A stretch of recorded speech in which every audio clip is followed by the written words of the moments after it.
Apes. Together. Strong. Hello, interwebs, and welcome to Closeup. I'm your co-host, Joe. And I'm Ryan. What a wonderful day! Just two apes talking about Planet of the Apes, Kingdom of the Planet of the Apes. Today, full spoilers ahead for that movie, and probably the Caesar trilogy as well. So that's Rise of the Planet of the Apes, Dawn of the Planet of the Apes, War for the Planet of the Apes, and probably the original Planet of the Apes. While we're at it, we're just spoiling most of them that we've seen anyway. So, on to our medium shot now. Anticipation level. How was it? Going in. My hype for this movie kind of varied because I thought the trilogy was so perfect. The Andy Serkis ones was so good that I kind of didn't want them to continue. But then I saw the like the first teaser wasn't great, so I was like, okay. But then the second trailer kind of intrigued me a bit more. And then seeing different clips and different, how the CGI was looking, it was still looking as good as the trilogy. So my hype level going to this was pretty good. Can't lie.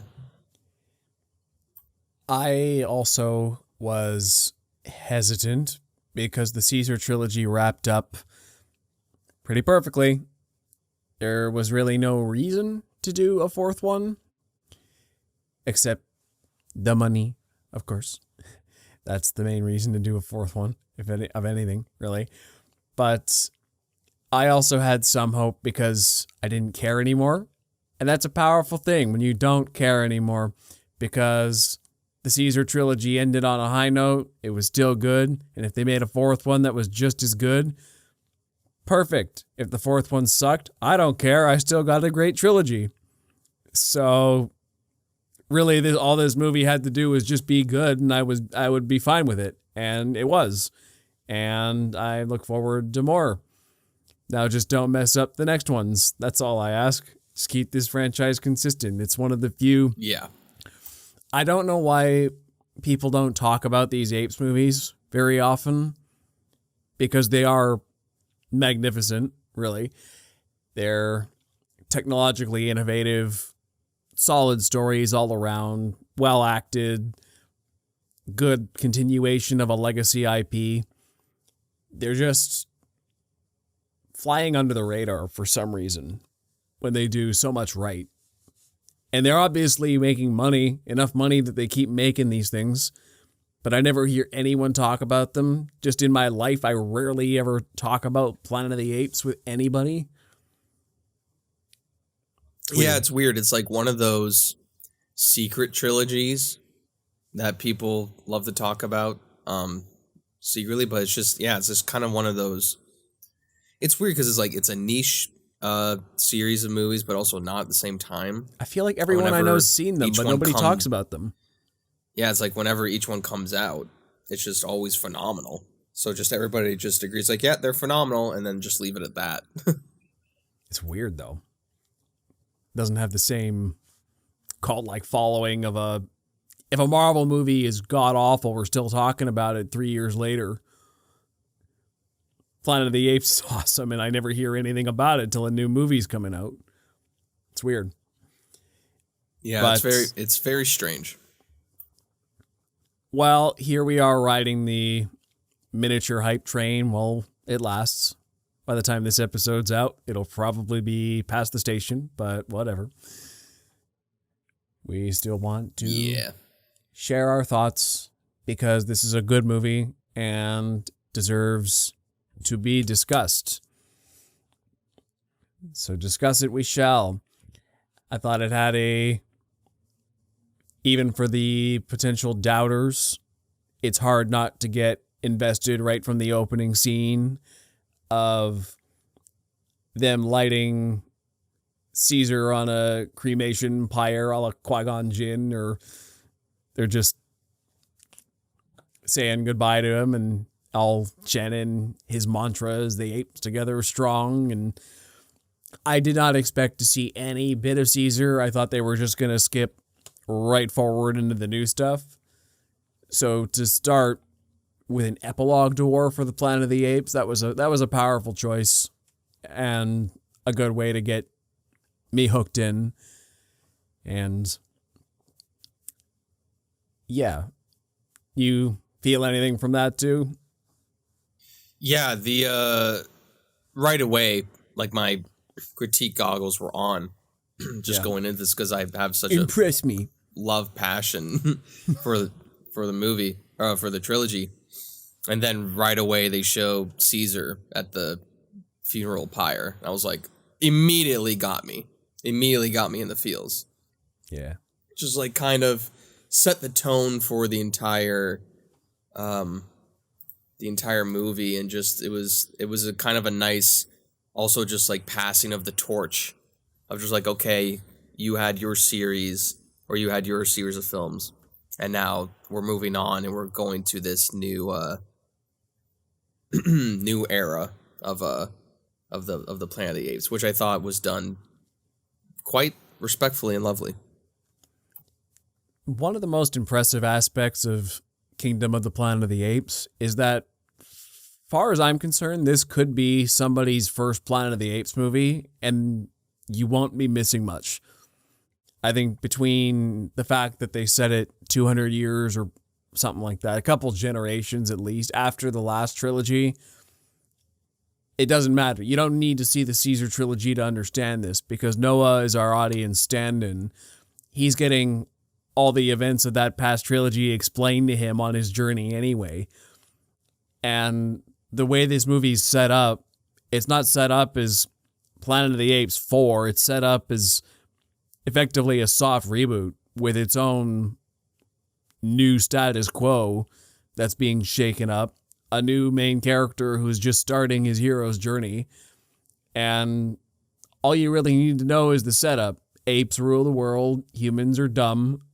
And that's it. You don't need any other knowledge of Planet of the Apes except the very basics, and this could be your first without the baggage. So I respect that the way it was written and presented is a good jumping off point for people.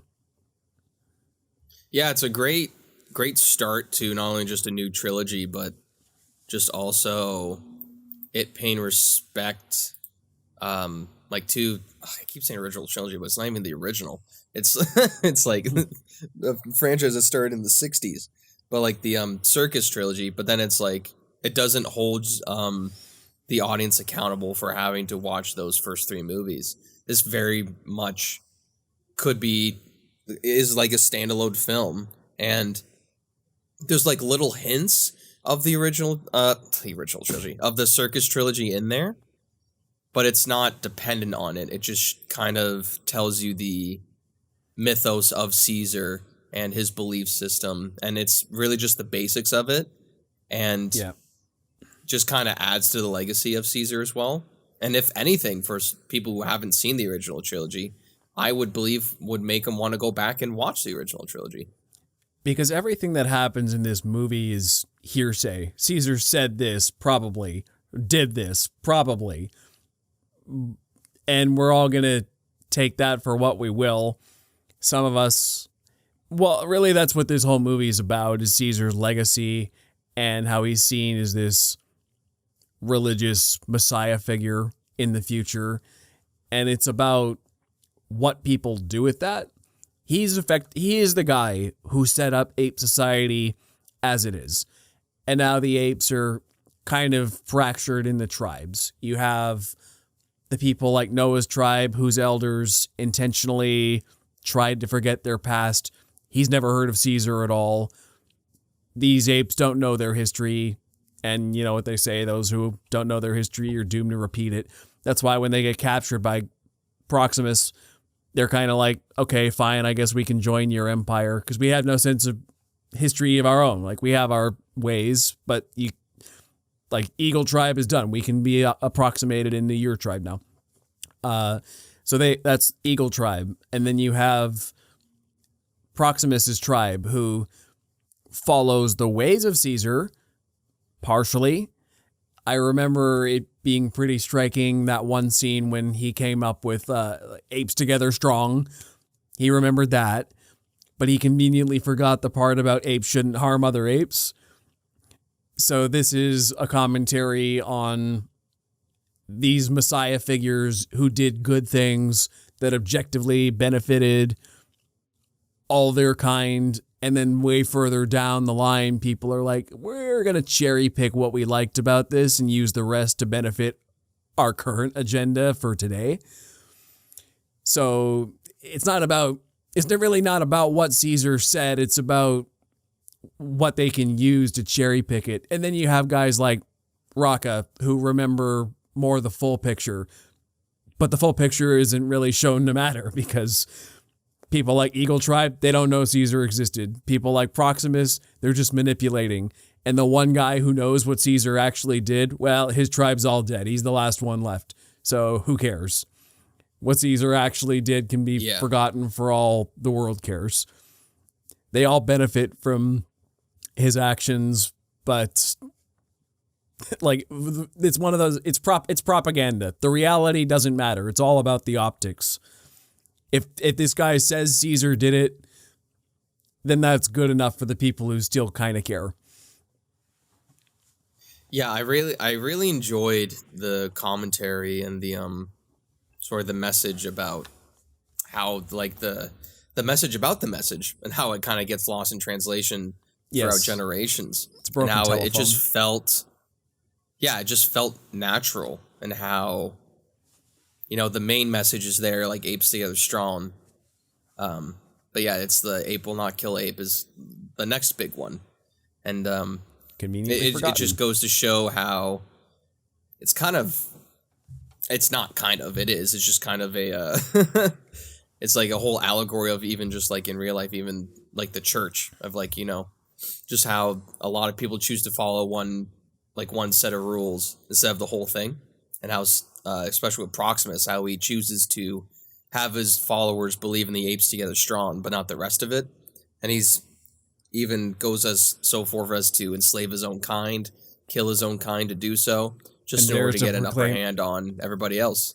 And dares to proclaim himself the new Caesar. Yeah. That's a big one. Bastard. That's not just, I'm not just following in the footsteps of a great man. I'm taking his name and wearing a crown and expecting you to deify me the same for what I'm doing here.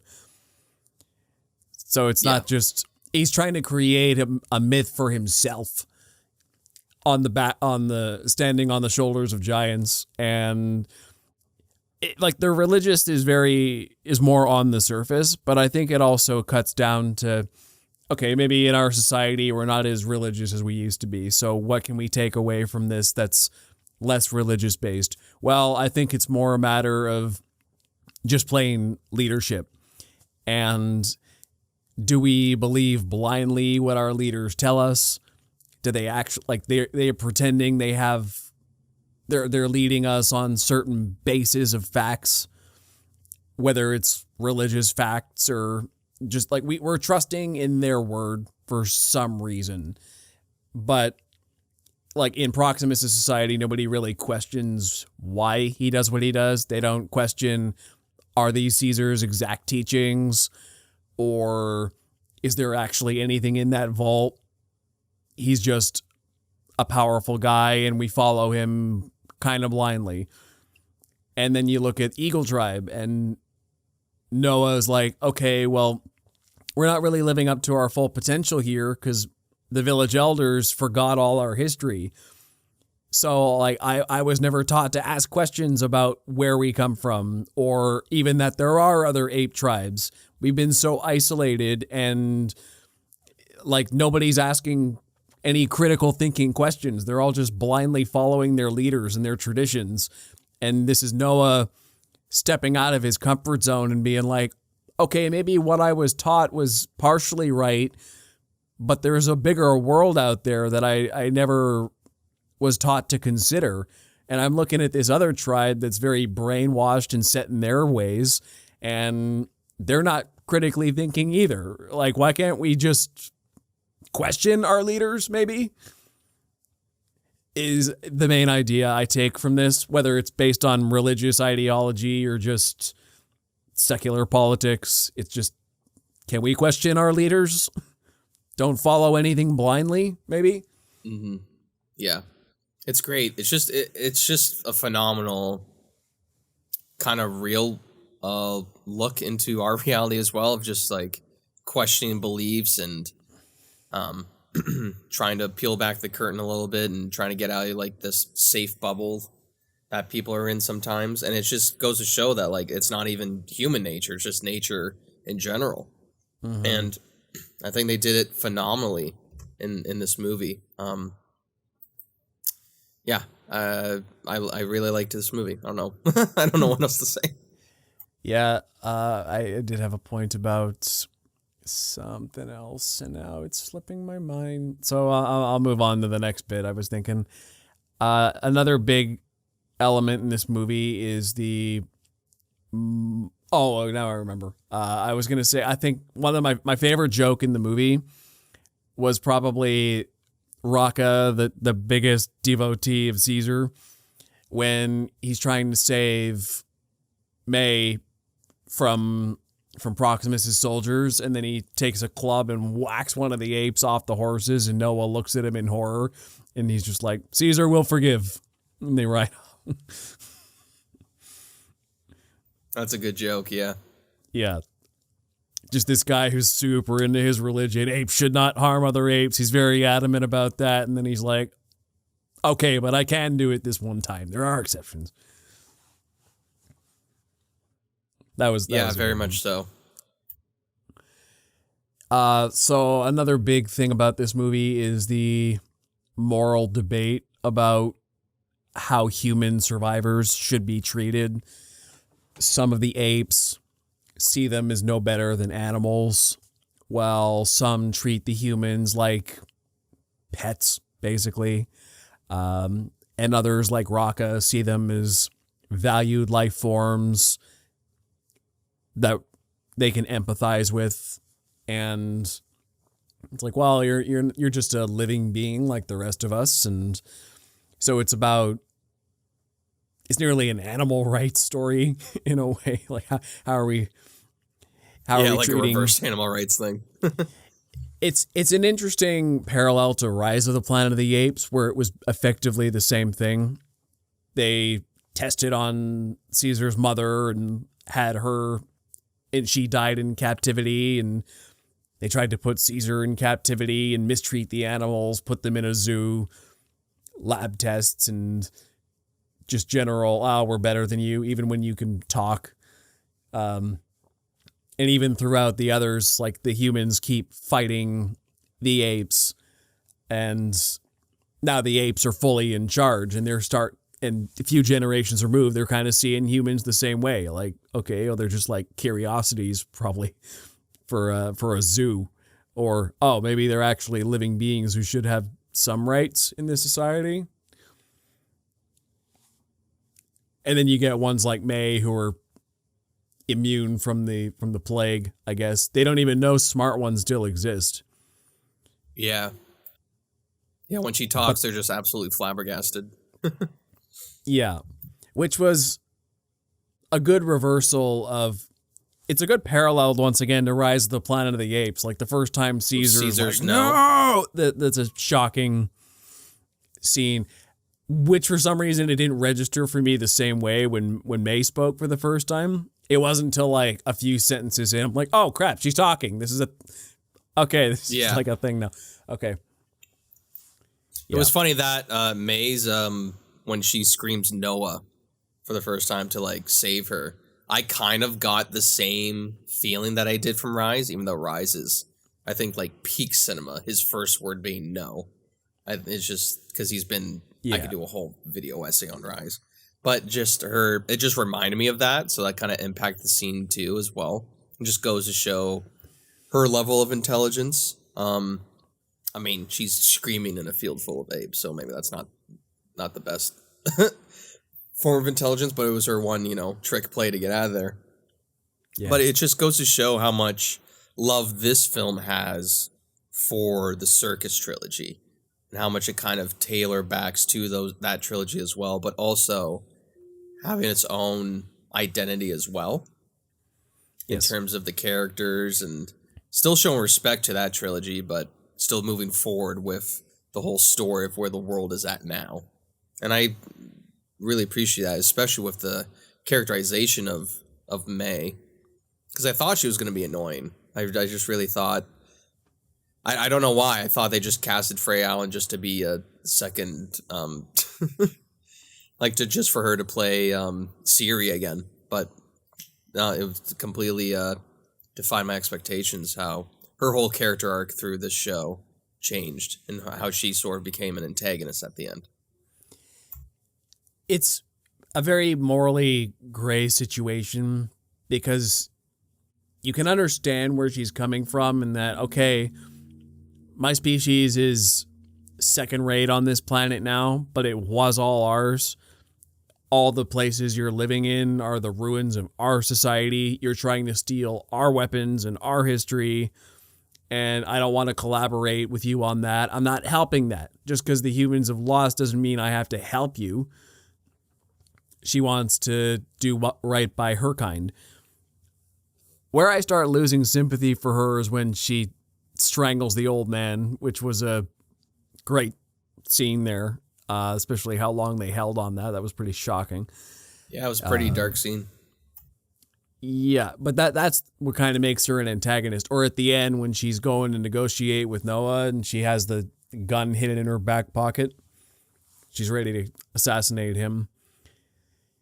So the idea, obviously, they're trying to push is that humans are a very territorial species who can't stand coexistence. It's got to be, we got to be in charge entirely or nothing.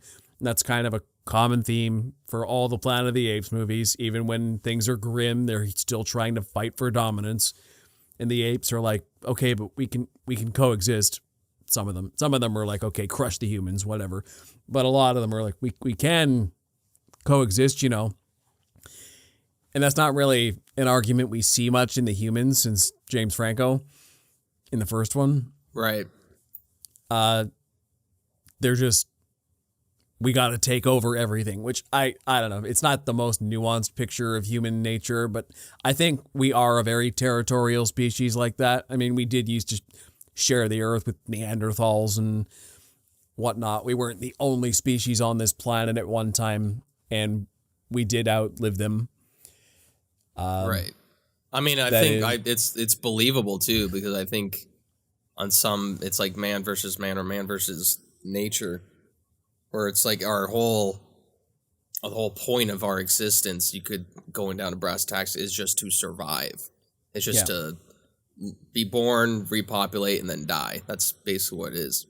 Yes. And humans throughout history have just been trying to kill each other for world dominance for centuries. So to see that there are still humans in this world, in this movie world, still fighting for survival and still fighting for dominance is, in my opinion, very believable. Yeah. And you see that the apes, or at least the ones under Proximus, they're starting to fall into that tribalism as well. Yeah. Once again, because they lost the tenet of apes should not kill other apes. Caesar learned that from seeing humans being stupid. He's like, okay, we shouldn't kill each other, but if we're starting a society fresh, let's make that a ground rule. Don't be assholes to each other. But I also think that Proximus is fascinating because he does see the value in humans too. He has that one guy, it's like, okay, well, you can live on the boat, you can live on the ship, you can have fresh water and clothes and all the books you want. You just make me the cattle prods, because I don't know how to make weapons like that. Help me get into the vault. Great. I love having you around. I'll talk to you. I'll give you everything you need to survive. You're useful. Proximus is like, okay, if they can be useful, I'll use them. So, yeah. And he's like being a pragmatist about it. He's like, apes took over the world. We're done. Why are you still trying to fight this? I'm just surviving here. I got a good gig here. Why are we trying to blow all this up, right? I kind of empathize with the old man there. He's like, it's done. We lost. Stop. Just like Yeah, for sure. accept good enough here. Which, Yeah. obviously it's like, okay, well, being a human, you want the humans to still be doing okay, but he's doing okay. It's Freya Allen and May who's causing trouble, upsetting Yeah. the balance. Yeah, that's true. But he's also like, from May's eyes, he's still a prisoner. Like he's not truly coexisting. He's not free. And I know what upset you when she killed him. But for me, I was kind of like, okay, this character has some balls. That was one of the points that made me, it was like really like her character, because yeah, he probably rat on them as soon as he saw Proximus. Yep. It's like, hey, by the way, they're doing some weird shit over there. And it felt like a D&D moment where she just like was like, fuck it, I'm killing him now. I'm killing this NPC right now. Yeah, it's a very morally gray situation, which I appreciate. It's there. I don't think there is a clear right and wrong for any of these characters. No. Even Proximus is very much like, okay, sure, he's just a guy who values knowledge and he wants to get the knowledge in that vault. Yes, to get more powerful. Yes, he attacks settlements and kills dissenters, but he's also like, once Eagle Tribe agrees to be a part of his community, he treats them effectively like the rest of his community. He's just trying to build up his own empire with very sketchy means, but like there's a lot of moral grays in this movie. I don't think anyone is truly black or white. Some of them are a little more on one side than the other, but they're all kind of except Noah. Noah and Raka are good, but like everybody else is sort of in a gray zone. Yeah, for sure. Yeah, totally agree. And I think it adds the level of complexity that these movies have. I was like, oh, only humans can feel this way. It's like, no, it's just nature. Sometimes things are just morally gray, and people are gaining power through sketchy means, but they're also having this community all together, and apes together strong, right? It's all in the name for that, but it's under sketchy ways. So it's never black and white. And I'm happy to see it be shown like that in a film, even if it's a bunch of CGI apes running around, which look phenomenal, by the way. Yeah, I think I focused more on the story this time than the effects, because the effects are good as ever, but I didn't see as huge a leap from War for the Planet of the Apes. The effects in this series have always been so good, I sort of just take them for granted now. Like, wow, that's great, but now it kind of lives or dies based on its story, because I'm just used to the effects being so good. It's not enough to sell it on its own anymore. Whereas for Rise and Dawn, I'm like, yeah, even if the story did suck, which it didn't, but even if it did, the effects are worth the price of admission to see. Now, less. So, but yeah, the fact that they kept that consistency is still amazing to me. Because having it shift hands. Yeah, the level of detail on just each of the character models, and the fur physics, the fur, the textures, the light reflecting off the fur. Textures, all of it. Though, even like some of in the third act, the water scenes, as it was, and I'm pretty sure it's still Weta Digital, so it's the same team that worked on Way of Water. And just how everything looks seamless. It's insane how, I didn't see any clipping or anything that took me out of it. I was just like, I'm just watching two apes fight underwater, and I believe 100% of everything. None of the effects really took me out of it, except maybe when Raka spoke a few times, or was like, that looks like a human face sometimes on an orangutan. But other than that, it's near the only perfect. Times I was taken out were during some of the action scenes where, okay, you have a lot of other CGI going on around.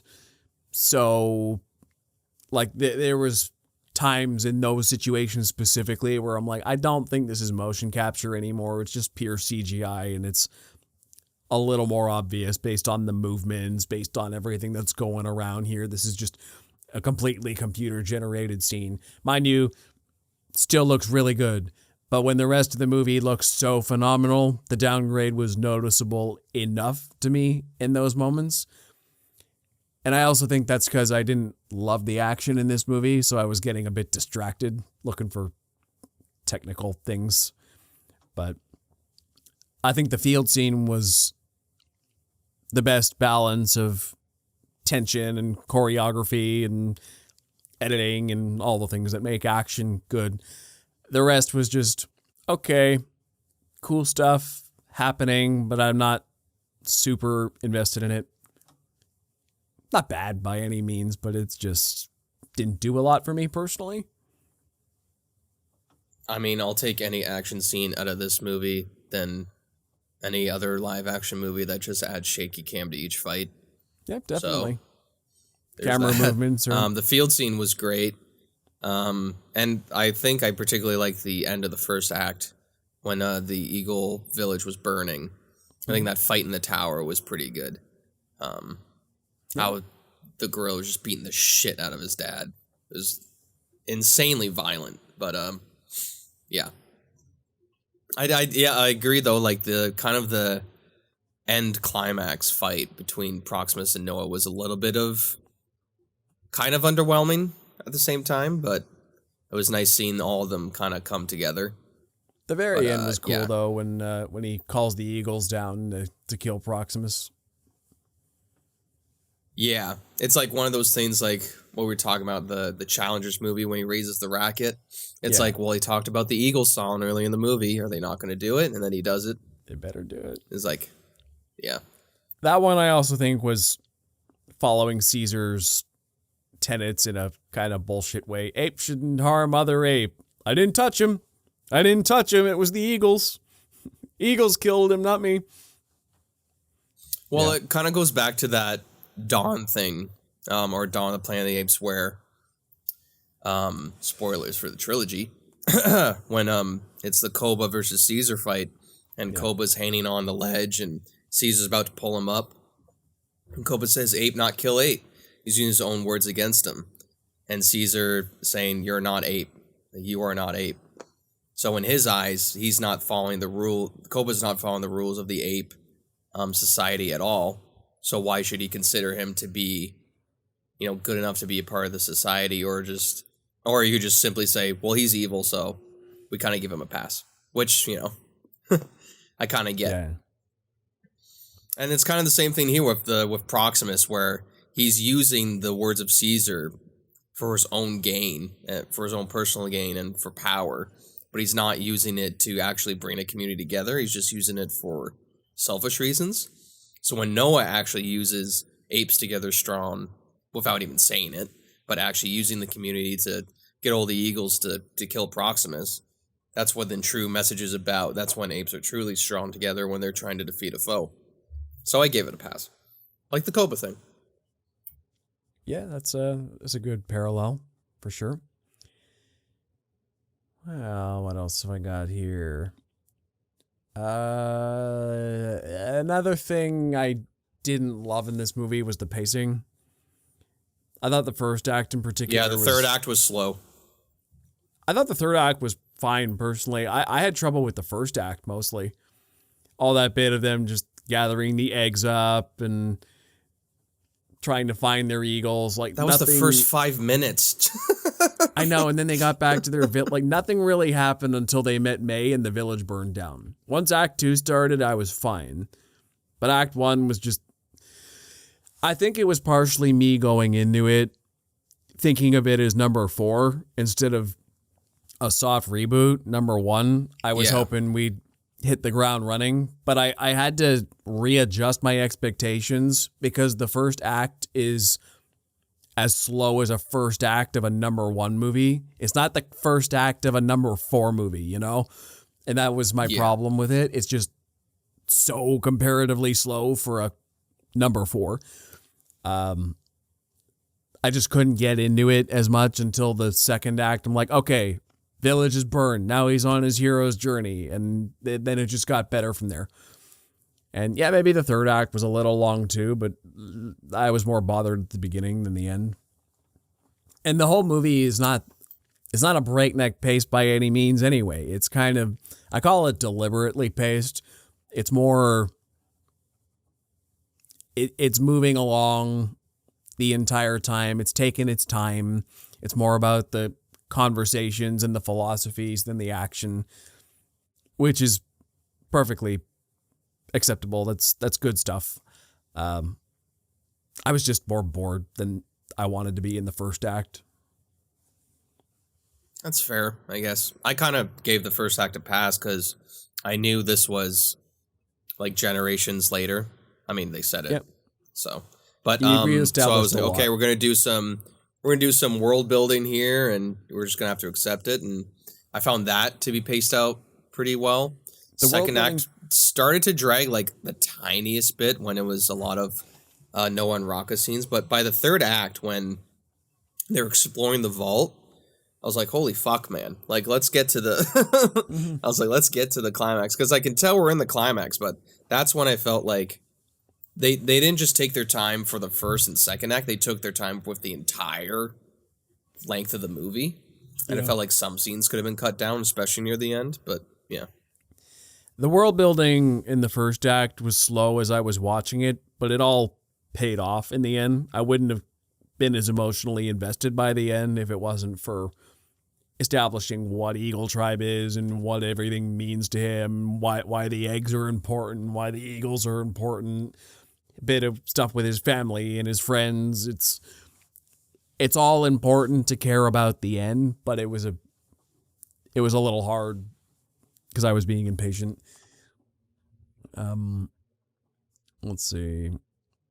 I quite like the production designs and costumes. I thought they were all pretty well done. Yeah, that all the ape settlements are in the remains of human things. The Eagle Tribe settlement is just in, I don't even know what you call them, just like power towers, like electrical towers that like they build theirs in the trees there. Raka's tribe was in the ruins of a human city, just in the underbrush through the buildings. Proximus's tribe was in derelict ships on the coast. Yeah. So I liked how all the repurposed human things that the apes make. And for costumes, I love the continuation on from the Caesar trilogy, where in that trilogy, the apes were just naked, and then later on they got some war paint and some weapons. But in this one, I'm like, oh, I like seeing a little bit of functionality here. You have cloths on your wrist for your eagles to go onto. You have slings and pouches to hold your eggs. You have a little bit of ceremonial wear. You have the blue cape for the community leaders, the religious leaders. Proximus has a crown to show a status symbol. So we're starting to get into more functional clothing and status, like basic status symbols in this society. Just the costumes showed a very subtle level of world building, which I really appreciated. Yeah. And I love they didn't go like full into it where they were dressed from head to toe throughout like the different clans. I like because it still feels like naturally they're just apes and they're different. But yeah, I totally agreed. It felt as if we were watching like a native tribe in real life. And it was done pretty well. And I love the one that was dressed up the most was Proximus, to kind of just show his like his status among the other apes. So it was very well done. And I really enjoyed Raka's necklace is the Caesar symbol, which is the window that he for the attic that he grew up in. Oh yeah. Just it's a nice touch. Definitely. I like how everything is so overgrown Yeah, Seeing that you can't really tell if you're in a city or not. even the very first scene when they're going after the eagle eggs, they're jumping on these skyscrapers like they're jungle gyms. Just everything's like you can't even tell you can barely tell they used to be buildings that reach up to the sky, but they're just all overgrown. Yeah. Funny enough, like the opening scene where they're jumping from those buildings kind of reminded me of like a level in Horizon Forbidden West where she's like jumping. It's like it's set hundreds of years into the future, and you are going through like this tutorial mission where you're jumping through buildings that are kind of like that. So it's a nice kind of parallel to that as well. But yeah, I loved how everything is so overgrown that you can't really tell where you are, and just I've never really seen that in a movie on that scale. Usually, it's like if they said 100 years in the future, it's like it's like a couple leaves on the end of like the Empire State Building, but here it's like everything is covered, and it just seemed natural. It's covered and out of control. I also think the sound design went a long way to creating this post-apocalyptic world too. I think one of the first shots of the movie is just the eagles flying above all the overgrown world. It's all just natural and peaceful. And even the ape communities are more quiet. You just hear a lot of nature sounds. The world is in a balanced state. The sound design just makes the world seem like it's going smoothly on its own without humankind, and apes are living in harmony with it. They're not clashing with the balance. Well, right away. Later, yeah. Yeah. Definitely later. Yeah, I thought everything on a technical level was superb, as it always is with Weta Digital. And I think the best VFX house out there. And I think the music was also like that too. I thought the soundtrack was kind of like the sound design, a peaceful sort of vibe for most of it. And it got melancholy and intense when required. It was something, it was peaceful but a little sad at the same time. But I liked how subtle it was too. Yeah. How it didn't really particularly overtook a scene. Just kind of helped drive the emotion of the scene forward, because I didn't really notice the music throughout this movie, but I think it adds to it, where it helped push through the message and the emotion of the scene, but it didn't overtake it, if that makes sense. Or like, wow, this music's really blaring for no reason whatsoever. Plays the subtext well. Not in this one. Yeah. Yeah. And subtextual music, if that's a thing. Yeah. I mean, that's music's basic function, is just to play the subtext. Actors are playing the text, music's playing the subtext. It tells you how to feel. That's all a good score should do. Just did it. Haven't talked about the acting at all yet. I think it's phenomenal. It's very, very hard to replace someone of the caliber of Andy Serkis, but I think Owen Teague did a great job as Noah, and I'm excited to see him going forward. He's a worthy successor to Caesar and the lead of this franchise. Mm-hmm. Yeah.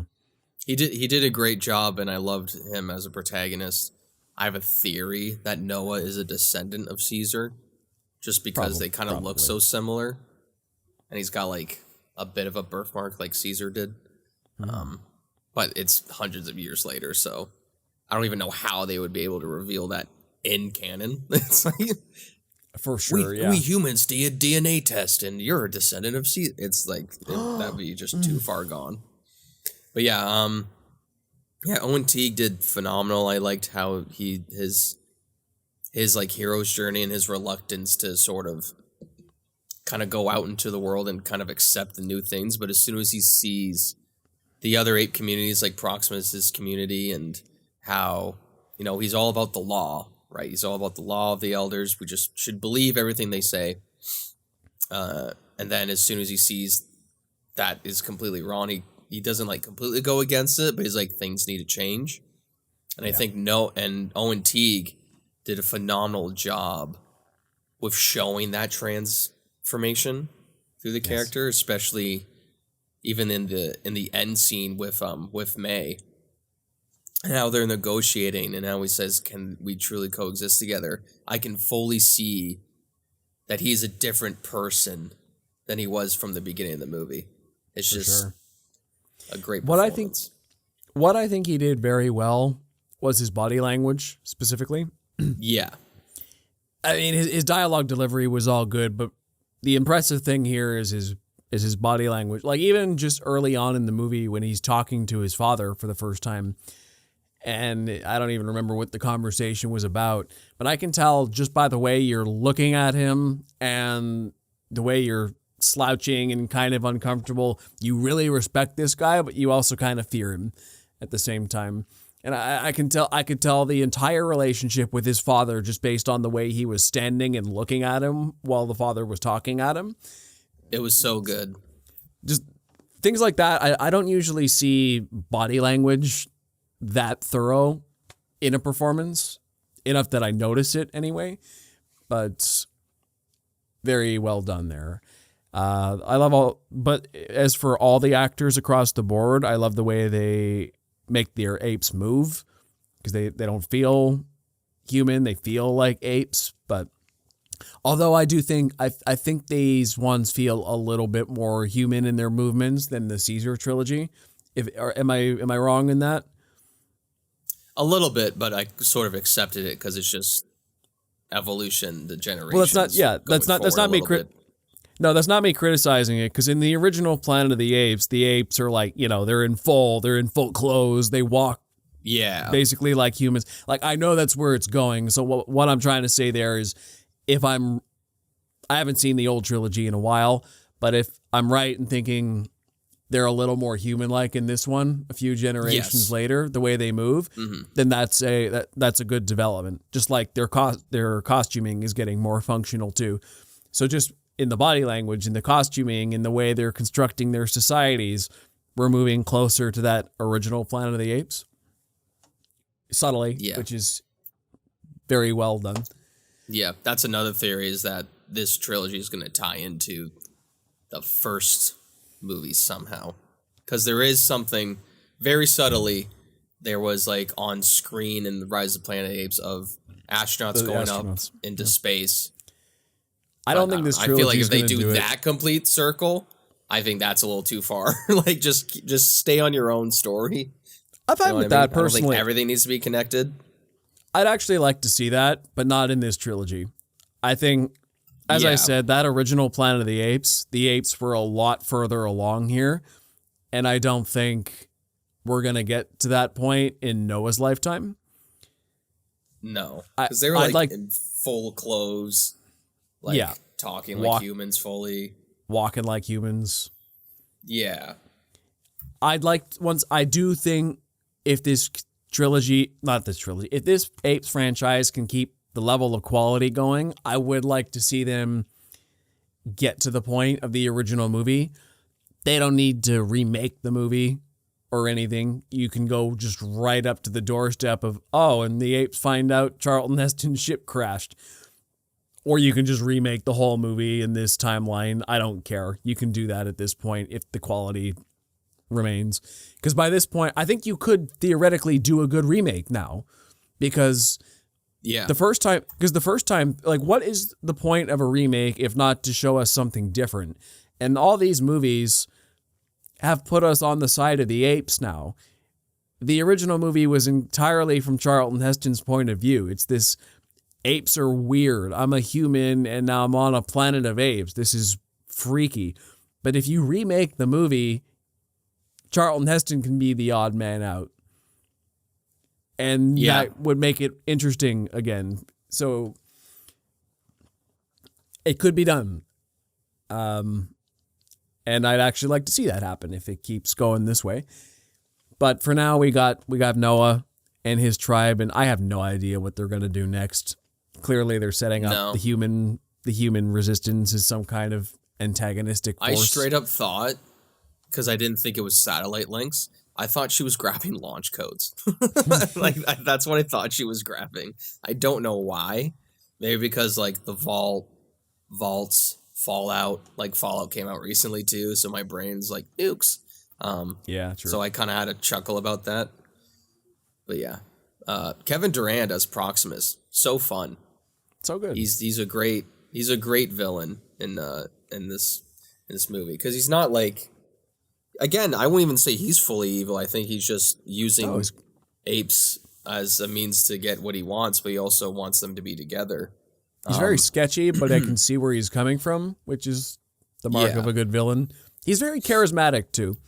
I just enjoy when he's sitting them down to dinner and he's like, "Yeah, you should join me. We're just trying to like learn stuff, push ape kind forward."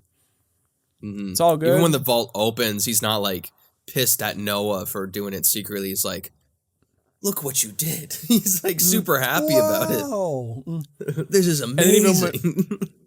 And even when May shoots him, he's like, "Wow, are there more of these in here?" Yeah. He's just excited. He's so much fun. He's just excited. Like, "Oh, cool new weapons. Wow." Mm-hmm. Yeah, it's like, it's kind of sad that he got killed off, but also it's kind of the perfect amount for him as well. Yeah. Where I feel like if they kind of dragged him out through, if there's going to be a new trilogy, if he was like the main villain for all of it, I feel like it'd be dragged out. But I think they used his time perfectly. Yeah. So much so, I've heard people complain, "Oh, he wasn't in it enough." It's like, that means he was good. That means he likes it. This franchise does villains very well. I'm not remembering the main villain of Rise of the Planet of the Apes right now, but we had James Franco's boss. Yeah. Like in Dawn, we had Koba, who was great. In War for the Planet of the Apes, Woody Harrelson was great. In this one, Kevin Durant, Proximus, was great. The last 3 movies have had great antagonists. It's been a consistent strength of the franchise among its many consistent strengths. Yeah, it's weird because like in Rise, like you could even argue James Franco is the villain somewhat. He was the only one on Caesar's side. That yeah, I guess he's trying to save his father with Alzheimer's. Here's the film student in me. Society is the bad guy. Yeah. Well, in this one, definitely. Yeah. But yeah, how do you feel about Freya Allen? Her performance? She's good. She's good. I mean, I wasn't mind blown by her or anything, but yeah, she played the mindless human pretty well. The feral human. She did that well. I like the moral complexities of May when she reveals her intelligence. I don't necessarily root for the character. I have trouble with her morality, but I appreciate the grayness of it. I'm looking forward to seeing how her story progresses and what her relationship with Noah will be like. I anticipate it getting more antagonistic, which will make this initial meeting more interesting in retrospect. Yeah, she's good, and I think she has potential to get even more interesting. Yeah, I liked her character and her characterization of May. I also kind of liked how they name her Nova at first, and Rocka's like, "We name them all Nova. We don't know why, but we do." Because it's like the first girl that was like a pet in war, sort of, and they're all Nova. But yeah, that was funny. Yeah, I liked her performance, especially when she started to show her true colors, when she, killed William H. Macy and shot that ape and then held a gun behind her back when even talking with Noah, because she wants to trust her, or she wants to trust him, but fully can't because they're different species. So it's just an interesting character study into her, and I'm glad she's part of something that's objectively fantastic. I don't know what her future is in The Witcher, probably, but it'll be interesting. Yeah, I'm glad to see her do something else that's huge. I think she'll probably be a big star later on. She's only 22, and she's already up there, or getting there. Yeah, I think she's got a good career ahead of her, for sure. Yeah. Yeah. I don't know what. I don't know if I have much else to say about this movie. I was sitting through the credits and What a Wonderful Day. No, well, I was sitting through the credits and I'm just reading names, and like halfway down the list, I noticed D. Bradley Baker was in there under like specialty ape voices, and it was just weird for me because I'm like, I never recognize anyone's names this far down on a blockbuster movie with hundreds of names. The name just flew out the screen at me. I'm like, wow. Yeah. I know He's that one. usually one of the few voice actors they go to for like animal sounds. I'm pretty sure. Like one of the big ones he did Appa and Momo in Avatar. Mm-hmm. Yeah. Did I say Appa? I meant Appa. Excuse me. Fake fan. Goddamn you, Fake Steven. fan. God damn you, Steven. He started calling Appa during that piss whole you off? Fortnite craze. Oh. No, he's just an idiot. Sorry, Steven. Poor guy. Okay. Well, you got a question of the week for me at the end here? I do. It's kind of a funny one. It's not really a serious one, but it's kind of funny. Sure. Do you think this film will finally get the respect it deserves by winning the visual effects Oscar? Or do we have to wait once again for the next one? Because I'm up to here with my patience, this film not winning best visual effects or film franchise. It's not going to win. And I'll tell you. And let me tell you why. I, as a critic and a film fan and somebody who really appreciates this, I am on record within this last hour in saying that I was not as impressed with these special effects because I'm too used to them. It's too consistent. They were great 10 years ago. They're still great. It's not exceptional enough for award material to me anymore. The time to do it would have been during like Dawn of the Planet of the Apes or Rise. Now it's just consistent and it's good. It's not groundbreaking enough or War. But even then I feel like that was too late. It's not groundbreaking enough anymore in my eyes to merit an award for now, because it's old technology. They just refined and they made it look incrementally better. Like, yes, in a run of at the end of the year, and you'll ask me what movies of the year had the best effects. It's probably still going to be a top 5. Who am I kidding? But it's not going to be the one. I would like to remind you that the Oscars like to do legacy awards. So, well, yeah, okay, maybe sometimes, but I know it's going to be high up on my list for best special effects of the year. But come the end of the year, I might say, wow, you know what? That was a great movie, but this movie was doing some really groundbreaking stuff, and I think it needs to be recognized as, like, this is special for this year. If we're awarding movies from 2024, this is the movie that broke the most new ground this year, and that's what I like. The Legacy Award would be nice, but I feel like its time has passed. It should have gotten recognition 10 years ago, and it didn't, and it's a travesty, but I think the world's moved on. It's still good. It's still competitive, but, like, it should be nominated. But just the way awards work, the way cultural discourse works, I feel like time's over for it. I haven't moved on. You counter? Yep. Yeah. I remember the big shocker was when War didn't win, because that's when they started to look like super realistic. Mm-hmm. Especially since they were shooting like on set. It's just insane how much the composition and the lighting matched. And then they gave the award to Blade Runner 2049, which, Denis Villeneuve movie, I could see it happening. And we'll probably lose again to Dune 2, because I feel like Dune 2 is going to get a bunch of technical nominations. So we'll probably lose to that. As it I should. just want them to win once. It should get yeah. Yeah.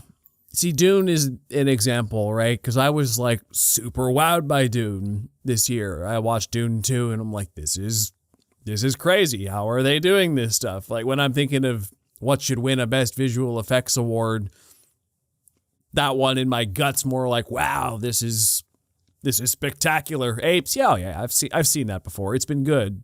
This year, it's been good for 10 years. It's like, it's just, you take it for granted. It's unfortunate, but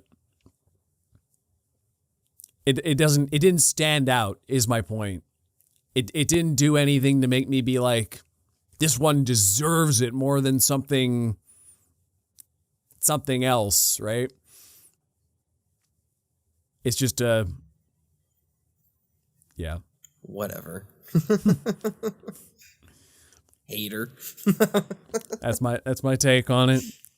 And you're going fair for the, yeah. I just think it's funny that it hasn't won like once. Like with all the leaps and bounds it made, not even just with the visual effects, but just performance capture as a whole. Like how much these movies have pushed the level of quality of performance capturing is insanity to me, and how it's not really been awarded. These movies are always on my pedestal for how to handle CGI in movies, which is something I complain about often, but never with these movies. The Apes have always been like, I'm like, why do big budget superhero movies and stuff look so fake when the Apes franchise is a thing?